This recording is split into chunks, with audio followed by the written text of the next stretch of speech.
ಅಳೋ ವಿಷಯನೇ ಇರಲ್ಲ. ಸಣ್ಣ ಕಾರಣಕ್ಕೂ ಅಳಕ್ಕೆ ಶುರು ಮಾಡ್ತಾರೆ, ಕೋಪ ಮಾಡ್ಕೊತಾರೆ. ಸೊ ಇದೆಲ್ಲ ಹಾರ್ಮೋನುಗಳ ವ್ಯತ್ಯಾಸದಿಂದ ಉಂಟಾಗುತ್ತೆ. ಎರಡನೇ ವಿಧದಲ್ಲಿ ಏನಾಗುತ್ತೆ ಅಂದರೆ ಗರ್ಭಕೋಶದಲ್ಲೇ ತೊಂದರೆ ಇರುತ್ತೆ. ಅದರಲ್ಲೂ ಮುಖ್ಯವಾಗಿ ಎಂಡೋಮೆಟ್ರಿಯೋಸಿಸ್ ಅಂತ ಒಂದು ತೊಂದರೆ ಇದೆ. ಆ ಸಮಯದಲ್ಲಿ ಮುಟ್ಟಿನ ಸಮಯದಲ್ಲಿ ಅಲ್ಲಿಂದನೂ ಕೂಡ ಸ್ರವಿಕೆ ಉಂಟಾಗಿ ಮಹಿಳೆ ತುಂಬ ನೋವನ್ನು ಆ ಸಮಯದಲ್ಲಿ ಅನುಭವಿಸ್ತಾರೆ. ಈ ಪೀರಿಯಡ್ಸ್ ಟೈಮಲ್ಲಿ ಆದಷ್ಟು ಹೆಣ್ಮಕ್ಳು ರೆಸ್ಟ್ ಮಾಡಬೇಕು ಅಂತಲೇ ಹೇಳ್ತಾರೆ. ಆದರೆ ಎಕ್ಸರ್ಸೈಸ್ ಮಾಡೋದು ಸರಿನಾ? ವಾಕಿಂಗ್ ಎಲ್ಲ ಮಾಡಬಹುದಾ? ಸ್ವಲ್ಪ ತೊಂದರೆ ಆಗೋದು ಉಂಟು, ಆದರೆ ಅದು ತಡ್ಕೋಬೋದು. ಆ ಥರ ಲೆವೆಲಲ್ಲಿ ಇರುತ್ತೆ.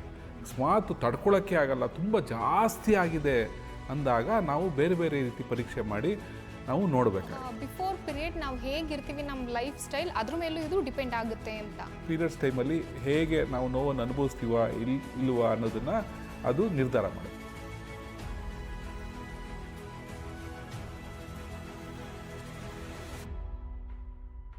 ಎಲ್ರಿಗೂ ನಮಸ್ಕಾರ. ಪ್ರತಿನಿಧಿ ಡಾಕ್ಟರ್ ವಿಶೇಷ ಕಾರ್ಯಕ್ರಮಕ್ಕೆ ತಮ್ಮೆಲ್ಲರಿಗೂ ಪ್ರೀತಿಯ ಸ್ವಾಗತ. ನಾನು ಶಾಲಿನಿ ಮಂಜುನಾಥ್. ವೀಕ್ಷಕರೇ, ಹೆಣ್ಣು ಮಕ್ಕಳಲ್ಲಿ ಅಂದರೆ ಎಸ್ಪೆಷಲಿ ಈ ಮಂತ್ಲಿ ಸೈಕಲ್ ಟೈಮಲ್ಲಿ ಪೀರಿಯಡ್ಸ್ ಆದಾಗ ಮುಟ್ಟಿನ ಸಮಯದಲ್ಲಿ ಹೊಟ್ಟೆ ನೋವು ಬಹಳಷ್ಟು ಮಂದಿಗೆ ಕಾಣಿಸ್ಕೊಳ್ಳುತ್ತೆ. ಅಂದರೆ 50% ಮಹಿಳೆಯರಿಗೆ ಇದು ಹೆಚ್ಚಾಗಿ ಕಾಣಿಸ್ಕೊಳ್ತಾ ಇದ್ದರೆ, ಇನ್ನು ಹೊರಗಡೆ ಹೋಗ್ತಾ ಇರುವಂತಹ ಮಹಿಳೆಯರು ಅಂದರೆ ಕೆಲಸ ಮಾಡ್ತಾ ಇರೋರ್ಗು ಕೂಡ ಆ ಒಂದು ಪೀರಿಯಡ್ಸ್ ಟೈಮಲ್ಲಿ ಕೆಲಸ ಮಾಡೋಕ್ಕೂ ಕಷ್ಟ ಆಗುತ್ತೆ. ಒಂದಷ್ಟು ಬಾಡಿಯಲ್ಲಿ ಚೇಂಜಸ್ ಆಗುತ್ತೆ, ಅದೆಲ್ರಿಗೂ ಗೊತ್ತಿರುವಂಥದ್ದೇ. ಬಟ್ ಯಾಕೆ ಈ ಥರ ಆಗುತ್ತೆ, ಈ ಥರ ಪೇನ್ ಆದಾಗ ನಾವೇನು ಮಾಡಬೇಕು, ಇದ್ರ ಬಗ್ಗೆ ಎಲ್ಲ ಇವತ್ತು ಒಂದಿಷ್ಟು ಮಾಹಿತಿಯನ್ನು ತಿಳ್ಕೊಳ್ಳೋಣ. ಸೊ ಇದ್ರ ಬಗ್ಗೆ ಮಾತಾಡಲಿಕ್ಕೆ ಇವತ್ತು ನಮ್ಮ ಜೊತೆಗೆ ಎಂದಿನಂತೆ ಇದ್ದಾರೆ ಹೋಮಿಯೋಪತಿ ವೈದ್ಯರು ಡಾಕ್ಟರ್ MC ಮನೋಹರ ಅವರು. ಬನ್ನಿ ಅವರನ್ನ ಕಾರ್ಯಕ್ರಮಕ್ಕೆ ಸ್ವಾಗತಿಸೋಣ. ಸರ್, ಕಾರ್ಯಕ್ರಮಕ್ಕೆ ಸ್ವಾಗತ. ನಮಸ್ಕಾರ ಸರ್. ಮೊದಲನೇದಾಗಿ ಈ ಪೀರಿಯಡ್ಸ್ ಟೈಮಲ್ಲಿ ಒಂದಷ್ಟು ಚೇಂಜಸ್ ಆಗುತ್ತೆ ಹೆಣ್ಮಕ್ಳಲ್ಲಿ, ಬಾಡಿಯಲ್ಲಿ ಚೇಂಜಸ್ ಆಗುತ್ತೆ. ಈಗ ವಾಕರಿಕೆ ಬರುವಂಥದ್ದು ಅಥವಾ ವಾಂತಿ ಆಗುವಂಥದ್ದು, ತಲೆ ಸುತ್ತು, ಕೈಕಾಲುಗಳಲ್ಲಿ ನೋವು, ಈ ಥರ ಎಲ್ಲ ಯಾಕೆ ಕಾಣಿಸ್ಕೊಳ್ಳುತ್ತೆ? ಮುಖ್ಯವಾಗಿ ಇದು ಮುಟ್ಟಾಗದೇ ಹಾರ್ಮೋನುಗಳ ವ್ಯತ್ಯಾಸದಿಂದ. ಒಂದು ಹಾರ್ಮೋನ್ ಜಾಸ್ತಿ ಆಗುತ್ತೆ, ಒಂದು ಹಾರ್ಮೋನ್ ಕಡಿಮೆ ಆಗುತ್ತೆ. ಇದರಿಂದ ಮುಟ್ಟಾಗುತ್ತಾರೆ. ಆ ಸಮಯದಲ್ಲಿ ಈ ಥರ ದೇಹದಲ್ಲಿ ತುಂಬ ಬದಲಾವಣೆಗಳಾಗ್ತಾ ಇರುತ್ತೆ. ಇದು ಸರಿಯಾಗಿ ಆಗಲಿಲ್ಲ ಅಂದರೆ, ಒಂದು ಸಮತೋಲನ ಇಲ್ಲ ಅಂದರೆ, ಒಂದು ಬ್ಯಾಲೆನ್ಸ್ ಇಲ್ಲ ಅಂದರೆ ಆವಾಗ ಬೇರೆ ಬೇರೆ ತೊಂದರೆಗಳು ಉಂಟಾಗುತ್ತೆ. ಮುಖ್ಯವಾಗಿ ಅದರಲ್ಲಿ ಹೊಟ್ಟೆ ನೋವು ತುಂಬ ಜನಕ್ಕೆ ಕಾಮನ್ ಆಗಿರೋದು ಹೊಟ್ಟೆ ನೋವು. ಅದ್ರ ಜೊತೆಗೆ ಬೇದಿ ಆಗ್ಬೋದು, ವಾಂತಿ ಆಗ್ಬೋದು, ಅಥವಾ ತಲೆನೋವು ಬರ್ಬೋದು, ಮೈಕೈ ನೋವು ಬರ್ಬೋದು, ಜ್ವರನೂ ಬರುತ್ತೆ ಕೆಲವರಿಗೆ. ಆದರೆ ಮುಖ್ಯವಾಗಿ ಹೆಚ್ಚಾಗಿ ಬಾಧಿಸೋದು ಹೊಟ್ಟೆ ನೋವು. ಸರ್, ಈ ಮುಂಚೆ ನಾವು ನೋಡೋದಾದರೆ ಸ್ಕೂಲ್ ಡೇಸಲ್ಲೇ ಎಲ್ಲ ಮೆಚೂರ್ಡ್ ಆಗ್ತಾ ಇದ್ರು. ಸೊ ಅಂಥ ಸಂದರ್ಭದಲ್ಲೂ ಕೂಡ ಸ್ವಲ್ಪ ಮಟ್ಟಿಗೆ ಹೊಟ್ಟೆ ನೋವು ಕಾಣಿಸ್ಕೊಳ್ತಾ ಇತ್ತು. ಆದರೆ ಇತ್ತೀಚಿನ ದಿನಗಳಲ್ಲಿ ನಾವು ನೋಡೋದಾದರೆ ಮ್ಯಾಕ್ಸಿಮಮ್ ಹೆಣ್ಮಕ್ಳಲ್ಲಿ ಇಂಥ ನೋವು ಕಾಣಿಸ್ಕೊಳ್ಳುತ್ತೆ. ಈಗ ಮೂಡ್ ಸ್ವಿಂಗ್ಸ್ ಆಗೋದಾಗಿರ್ಬೋದು, ಅಥವಾ ಹಾರ್ಮೋನ್ ಇಂಬ್ಯಾಲೆನ್ಸ್ ಆಗಿ ಅವರಲ್ಲಿ ಸಾಕಷ್ಟು ಬದಲಾವಣೆಗಳಾಗುತ್ತೆ, ಅವರ ಬಿಹೇವಿಯರಲ್ಲೂ ಕೂಡ ಚೇಂಜಸ್ ಕಾಣುತ್ತೆ ಅಂತ ಹೇಳ್ತಾರೆ. ಸೊ ಇದು ಆ ನೋವಿನ ಪರಿಣಾಮನ? ಖಂಡಿತ. ನೋಡಿ, ಕೆಲವರಿಗೆ ಮುಟ್ಟಿನ ಮುಂಚೆ ಹೊಟ್ಟೆ ನೋವಿಂದ ಆಗಿರ್ಬೋದು, ಬೇರೆ ಯಾವುದೇ ಕಾರಣದಿಂದನೂ ಒಂಥರ ಕಿರಿಕಿರಿ ಆಗುತ್ತೆ. ಎಲ್ಲರ ಮೇಲೂ ರೇಗಣ ಅನಿಸುತ್ತೆ. ಅದರಲ್ಲಿ ಕೋಪ ಮಾಡ್ಕೊಳ್ಳೋ ವಿಷಯನೇ ಇರಲ್ಲ, ಅಳೋ ವಿಷಯನೇ ಇರಲ್ಲ. ಸಣ್ಣ ಕಾರಣಕ್ಕೂ ಅಳಕ್ಕೆ ಶುರು ಮಾಡ್ತಾರೆ, ಕೋಪ ಮಾಡ್ಕೊತಾರೆ. ಇದೆಲ್ಲ ಹಾರ್ಮೋನುಗಳ ವ್ಯತ್ಯಾಸದಿಂದ ಉಂಟಾಗುತ್ತೆ. ಮುಖ್ಯವಾಗಿ ಹೊಟ್ಟೆ ನೋವು ಬರೋಕ್ಕೆ ಎರಡು ಕಾರಣ ಇದೆ. ಒಂದು, ಯಾವುದೇ ಗರ್ಭಕೋಶದ ತೊಂದರೆ ಇಲ್ಲದೆ ಹೊಟ್ಟೆ ನೋವು ಬಂದರೆ ಅದನ್ನು ಮೊದಲನೇ ವಿಧ ಅಂತಾರೆ. ಇದು ಮುಖ್ಯವಾಗಿ ಯಾಕಾಗುತ್ತೆ ಅಂದರೆ ಪ್ರಾಸ್ಟಾಗ್ಲಾಂಡಿನ್ಸ್ ಮತ್ತು ಪ್ರೊಜೆಸ್ಟ್ರಾನ್ ಅಂತ ಹಾರ್ಮೋನುಗಳು ಹೆಚ್ಚಾಗಿ ಸ್ರವಿಕೆ ಆದಾಗ, ಪ್ರೊಡ್ಯೂಸ್ ಆದಾಗ ದೇಹದಲ್ಲಿ ಮುಟ್ಟಿನ ಸಮಯದಲ್ಲಿ ಆವಾಗ ಈ ಥರ ನೋವು ಬರುತ್ತೆ, ತುಂಬ ನೋವು ಇರುತ್ತೆ. ಆದರೆ ಗರ್ಭಕೋಶದಲ್ಲಿ ಏನೂ ತೊಂದರೆ ಇರಲ್ಲ. ಈ ಹಾರ್ಮೋನುಗಳು ಹೆಚ್ಚಾಗಿ ಉತ್ಪತ್ತಿ ಆಗೋದ್ರಿಂದ ಈ ಥರ ನೋವು ಬರುತ್ತೆ. ಎರಡನೇ ವಿಧದಲ್ಲಿ ಏನಾಗುತ್ತೆ ಅಂದರೆ ಗರ್ಭಕೋಶದಲ್ಲೇ ತೊಂದರೆ ಇರುತ್ತೆ. ಒಂದು ಗಡ್ಡೆಗಳಿರ್ಬೋದು, ಅಥವಾ ಓವರೀಸಲ್ಲಿ ತೊಂದರೆ ಇರ್ಬೋದು. PCOD ಅಂತ ನೀವು ಕೇಳಿರ್ಬೋದು, ಪಾಲಿಸಿಸ್ಟಿಕ್ ಓವರಿಯನ್ ಡಿಸೀಸ್ ಅಂತ, ಬಹು ಅಂಡಾಶಯದ ಕಾಯಿಲೆ ಅಂತ. ಸೊ ಅದು ಇದ್ದಾಗ್ಲೂ ಕೂಡ ಹೊಟ್ಟೆ ನೋವು ಬರುತ್ತೆ. ಇದಲ್ಲದೆ ಯುಟ್ರಸಲ್ಲಿ ಏನಾದ್ರು ಇನ್ಫೆಕ್ಷನ್ ಇದ್ದರೆ, ಸೋಂಕಿದ್ರೆ, ಅಥವಾ ಬೇರೆ ಏನಾದ್ರು ತೊಂದರೆ ಇದ್ದರೆ, ಅದ್ರ ಥಿಕ್ನೆಸ್ಸಲ್ಲಿ ಏನಾದ್ರು ವ್ಯತ್ಯಾಸ ಆಗಿದ್ದರೆ, ಇದೆಲ್ಲ ತೊಂದರೆ ಇದ್ದಾಗಲೂ ಕೂಡ ಮಹಿಳೆ ಹೊಟ್ಟೆ ನೋವಿಂದ ಬಳಲ್ಬೋದು. ಅದರಲ್ಲೂ ಮುಖ್ಯವಾಗಿ ಎಂಡೋಮೆಟ್ರಿಯೋಸಿಸ್ ಅಂತ ಒಂದು ತೊಂದರೆ ಇದೆ. ಅದು ಯುಟ್ರಸ್ನ ಒಳ ಪದರವನ್ನು ಇನ್ವಾಲ್ವ್ ಆಗಿರುತ್ತೆ. ಅದು ತುಂಬ ದಪ್ಪ ಆಗಿರುತ್ತೆ. ಮತ್ತು ಅದು ಬೇರೆ ಬೇರೆ ಕಡೆ ಯುಟ್ರಸ್ನ ಅಂಶ ಬೇರೆ ಬೇರೆ ಕಡೆ ಬೆಳ್ಕೊಂಡಿರುತ್ತೆ. ಹಾಗಾಗಿ ಆ ಸಮಯದಲ್ಲಿ, ಮುಟ್ಟಿನ ಸಮಯದಲ್ಲಿ ಅಲ್ಲಿಂದನೂ ಕೂಡ ಸ್ರವಿಕೆ ಉಂಟಾಗಿ ಮಹಿಳೆ ತುಂಬ ನೋವನ್ನು ಆ ಸಮಯದಲ್ಲಿ ಅನುಭವಿಸ್ತಾಳೆ. ಸರ್, ಇನ್ನು ಕೆಲವ್ರಿಗೆ ಪೀರಿಯಡ್ಸ್ ಟೈಮಲ್ಲಿ ಮಾತ್ರ ನೋವು ಕಾಣಿಸ್ಕೊಳ್ಳಲ್ಲ. ಈಗ 1 ವೀಕ್ ಇದೆ ಅನ್ನೋವಾಗಲೇ, ಅಥವಾ 10 ಡೇಸ್ ಇದೆ ಅನ್ನೋವಾಗಲೇ, ಅಥವಾ 3 ಡೇಸ್ ಇದೆ ಅನ್ನೋವಾಗಲೇ ಸಿಕ್ಕಾಬಟ್ಟೆ ಪೇಯ್ನ್ ಸ್ಟಾರ್ಟ್ ಆಗ್ತಾ ಇರುತ್ತೆ. ಅಂದರೆ ಸಿಂಪ್ಟಮ್ಸ್ ಕೊಡ್ತಾ ಇರುತ್ತೆ, ಏನೇನೋ ನಾನು ಪೀರಿಯಡ್ ಆಗ್ತೀನಿ ಅನ್ನೋ ಥರ. ಸೊ ಯಾಕದು? ನಾನು ಆಗಲೇ ಹೇಳ್ದಂಗೆ ಹಾರ್ಮೋನ್ ವ್ಯತ್ಯಾಸ ಉಂಟಾದಾಗ ದೇಹದಲ್ಲಿ ಬದಲಾವಣೆ ಆಗುತ್ತೆ. ಅದರಿಂದ ಸ್ವಲ್ಪ ಮಟ್ಟಿನ ಹೊಂದಾಣಿಕೆ ಅಥವಾ ಅಡ್ಜಸ್ಟ್ಮೆಂಟ್ ಟೈಮಲ್ಲಿ ಈ ಥರ ನೋವು ಸ್ವಲ್ಪ ತೊಂದರೆ ಆಗೋದು ಉಂಟು.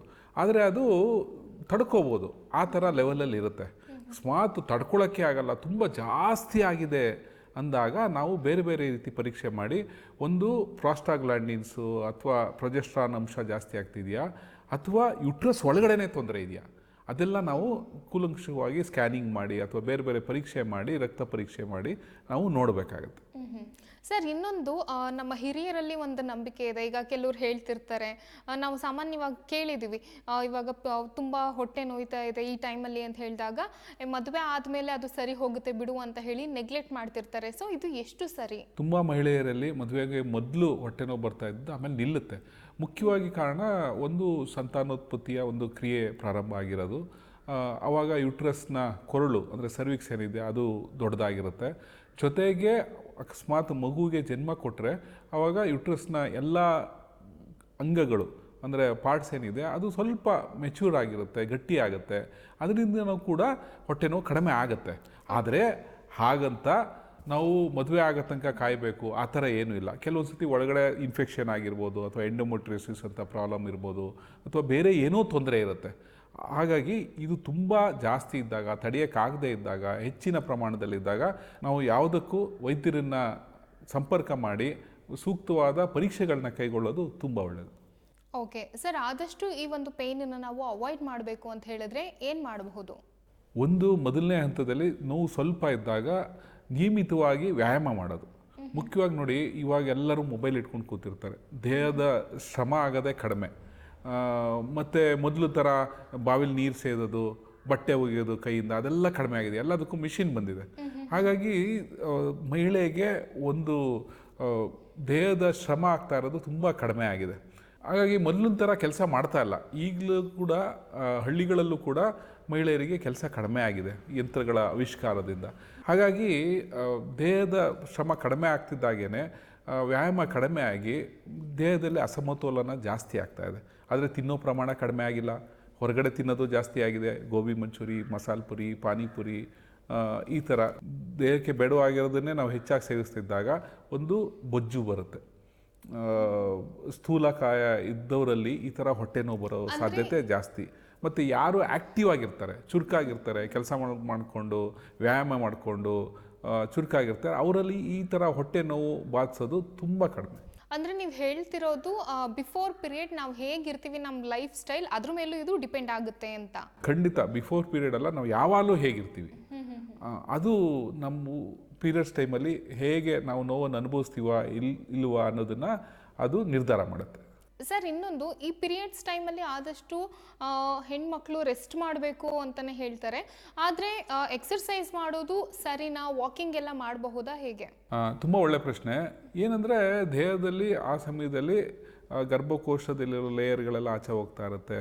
ಇದರಿಂದ ರಕ್ತಸ್ರಾವನೂ ಆಗ್ತಾ ಇರುತ್ತೆ. ಅದು ದೇಹ ತಡ್ಕೊಳ್ಳೋ ಸ್ಥಿತಿಲಿ ಇರುತ್ತೆ.